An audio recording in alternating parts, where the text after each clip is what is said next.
अनेक लोकांना, अनेक नेत्यांना, काही पक्षांच्या प्रवक्त्यांना असं वाटतंय की मी जे जे मांडतेय, मग ते ऑफिस ऑफ प्रॉफिट असो, कृषी घोटाळा असो, हे सगळं मांडण्याची गरज काय? धनंजय मुंडे यांचा आणि संतोष देशमुख यांच्या हत्येचा संबंध काय? आणि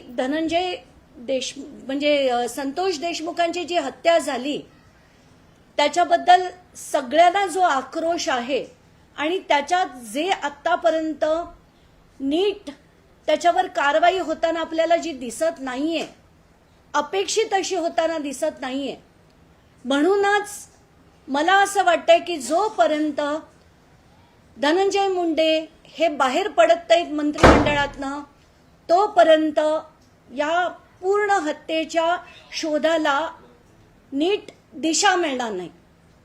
आणि म्हणून मी आधी कराड आणि धनंजय मुंडे यांचे संबंध कसे आहेत ते दाखवले, मग कराड आणि धनंजय मुंडे कंपन्यात एकत्र कसे आहेत ते दाखवले, त्यांचे आर्थिक व्यवहार असो, कंपन्या असो, मिळालेला नफा असो, दहशत असो.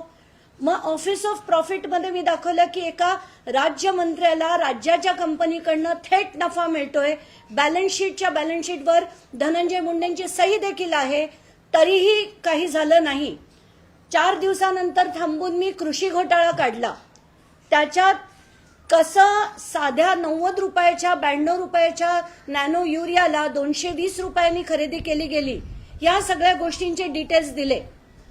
त्याच्यानंतर मी या नॅनो युरिया आणि नॅनो डीएपीच्या बॉटल्स मागवल्या देखील आणि मागवलेल्या बॉटल्सचा इनव्हॉइस मी ट्विट केला.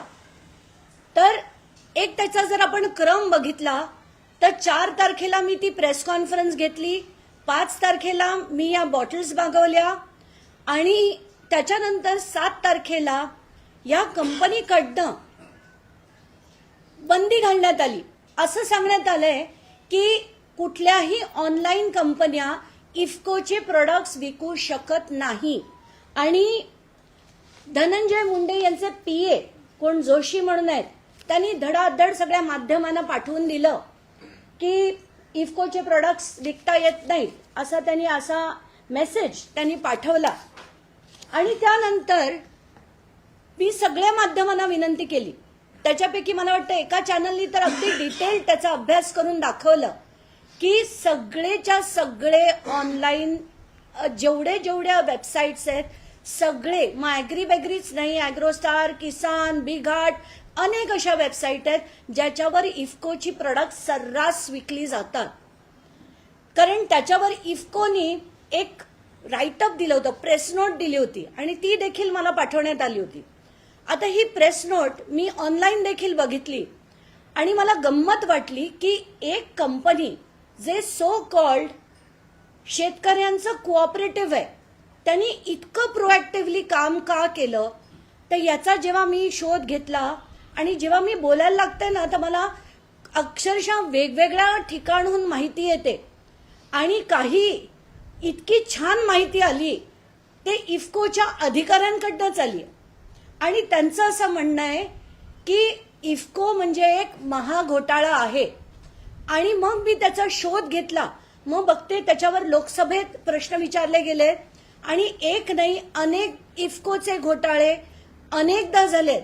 आणि मी आता जेवढ्या तुम्हाला एक्झिबिट्स दिल्या आहेत त्याच्यात सीबीआयचा एक FIR देखील आहे आणि तो FIR आणि इतर लोकसभेतले विचारलेले प्रश्न ते देखील मी लावलेत, राज्यसभेत विचारलेले प्रश्न देखील लावलेत आणि किती मोठ्या प्रमाणावर भ्रष्टाचार इफ्कोमध्ये होतो याचे सगळेच्या सगळे डिटेल्स दिलेत. म्हणजे ती फार्मर कोऑपरेटिव्ह नावासाठी आहेत, पण तिथले अधिकारी काय काय करतात, अगदी तिथले मेन CEO पासून लोक कसे कसे भ्रष्टाचार करतात त्याचे सगळेच्या सगळे डिटेल्स मी तुम्हाला एक्झिबिट्समध्ये दिलेत. त्यानंतर धनंजय मुंडे यांनी तर एक भन्नाटच काय काय त्यांनी क्लॅरिफिकेशन दिलं पुन्हा एकदा. आणि मला त्याच्यावर आता खरंच बोलून काही फायदा नाहीये.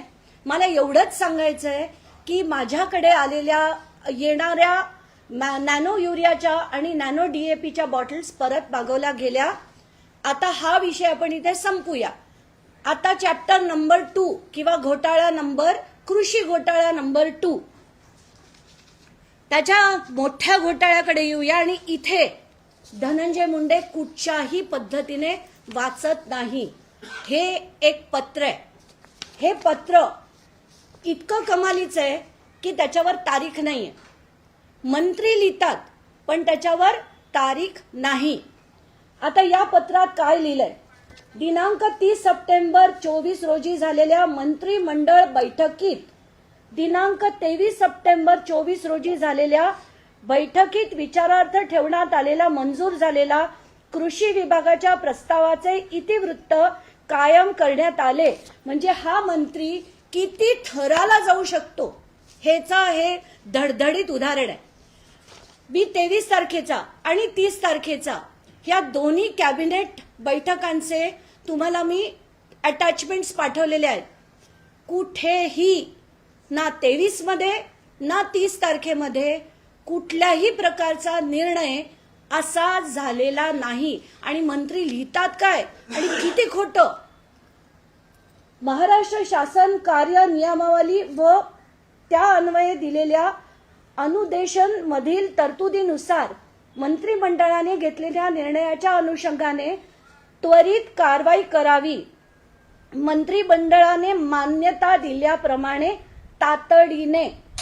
आता एक तर मंत्रिमंडळाने कुठल्याही प्रकारचा निर्णय केलेलाच नाहीये. हे तुम्ही त्या मी अटॅच केलेल्या दोन्ही कॅबिनेट बघा. तुम्ही 23 सप्टेंबर पण बघा आणि 30 सप्टेंबर पण बघा.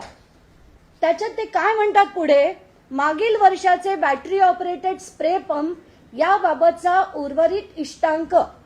आणि नंबर 2 पंजाबराव देशमुख कृषी विद्यापीठ अकोला यांचे उत्पादित. एकतर पंजाबराव कृषी विद्यापीठ काहीही उत्पादित करत नाही, पण त्यांनी एक टेक्नॉलॉजी डेव्हलप केली होती आणि ती टेक्नॉलॉजी त्यांनी ट्रान्सफर केली होती.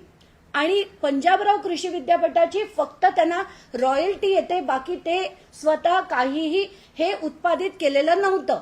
पण तरी ते म्हणतायत पेटंटेड सोलार लाईट पंप या बाबीचा लाभार्थी पुरवठा करण्यासाठी शासन निर्णय निर्गमित करून प्रक्रिया सुरू करावी आणि तसे पैसे MAIDC व PDKV अकोला यांना निर्देशित करून निधी वर्ग करण्यात यावा असं हे सरळ सरळ लिहितात.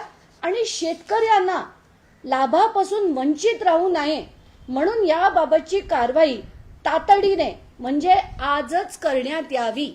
आजच करण्यात यावी असं हे धनंजय मुंडेंचं पत्र आहे. आणि त्याच्यावर त्यांची सही आहे. याच्यावर कुठली तारीख नाही आहे. आणि आता पुढची गंमत बघा. याच्या बेसिसवर हा 11 तारखेचा GR निघतो. 11 ऑक्टोबरचा हा GR काढण्यात आला. आणि त्याच्यात 2 गोष्टी केल्या. एक म्हणजे आपल्याला अतिरिक्त 500 कोटी देण्यात यावे. आणि हे जे 200 कोटी होते जे मी मागच्या जेव्हा घोटाळा काढला होता त्याच्यात म्हटलं होतं की 200 कोटीचे नंतर बॅटरी स्प्रेअर पंप आणि सोलार लाईट ट्रॅप हे घेतले गेलेत ते वेगळे असे हे दोन्ही सँक्शन या GR मधनच करण्यात आले. पण हे कधी नव्हतंच. कॅबिनेट बैठक 23 तारखेची पण बघा, 30 तारखेची पण बघा. याच्या 200 कोटी बद्दल एक चकार शब्द सुद्धा लिहिलेला नाही. त्याच्यात जे लिहिलेलं आहे त्याच्या दोन्ही अटॅचमेंट्स मी तुम्हाला पाठवल्यात. त्यांचं म्हणणं कदाचित असं असावं की हे एक पत्र आहे. पत्र कॅबिनेट मीटिंग मधलं नाही, हे एक पत्र आहे. आणि त्या पत्रात हे सचिव कृषी यांच्याकडे पाठवण्यात आलं होतं 23 तारखेचं. याच्यातले जे निर्णय झालेत, निर्णय नंबर 1 आणि निर्णय नंबर 2. निर्णय नंबर 2 आहे 500 कोटी अतिरिक्त निधी मिळावा, म्हणजे हे सगळं सोडून आणि एक 500 कोटी मिळावा असा होता. आणि दुसरा जो निर्णय त्याच्यात अ ब क ड असं 4 गोष्टी आहेत. त्याच्यात कुठेही 200 कोटीचं नवीन आपण प्रस्ताव करतोय, त्याला शासन मान्यता देतोय असा शासन निर्णय झालेला नाही. मंत्रिपदाचा निर्णय झालेला नाही. म्हणजे खोटं बोलून धनंजय मुंडे हे असं मांडतात, त्याच्यावर GR काढतात आणि ते करून घेत आहेत. इतकी लिमिट यांची जर होत असेल तर ह्यांना कुठल्याही मंत्रिपदावर कधीही बसता कामा नये. त्यांची तितकी पात्रताच नाही, कारण इतका भ्रष्ट माणूस जो मंत्रिमंडळाचे निर्णय झालाय असं दाखवून जर भ्रष्टाचार करत असेल तर असा मंत्री यापुढे कधीही झाला नाही पाहिजे. कृषी तर नाहीच नाही, कधीही हा मंत्री झाला नाही पाहिजे अशी माझी थेट मागणी आहे. आणि आता तरी अजित पवारांनी आणि मुख्यमंत्र्यांनी आता तरी कारवाई करावी, कारण हे खोटे निर्णय दाखवून मंत्रिमंडळात कॅबिनेट बैठकीत झालेला निर्णय आहे असं सांगून जर GR काढला असेल तर हे ऍब्सल्यूट खोटं आहे. आता लगेच पटपट उठतील, पुन्हा माझ्या प्रेस कॉन्फरन्स नंतर प्रेस कॉन्फरन्स घेतील, वाटेल ते बडबडतील. तर त्यांना मला सांगायचं, आता जे बोलायचंय ना तुम्हाला ते पेपर निशी बोला. 23 तारखेचा तुम्ही कॅबिनेट मीटिंगचे मिनिट्स मांडा, 30 तारखेचे कॅबिनेट मीटिंगचे मिनिट्स मांडा आणि मग सांगा की हा निर्णय कुठच्या कॅबिनेटमध्ये आणि कधी झाला होता. तुमच्या पत्रात तुम्ही लिहिले 23 आणि 30 दोन्ही याच्यात हा निर्णय झालेला नाही.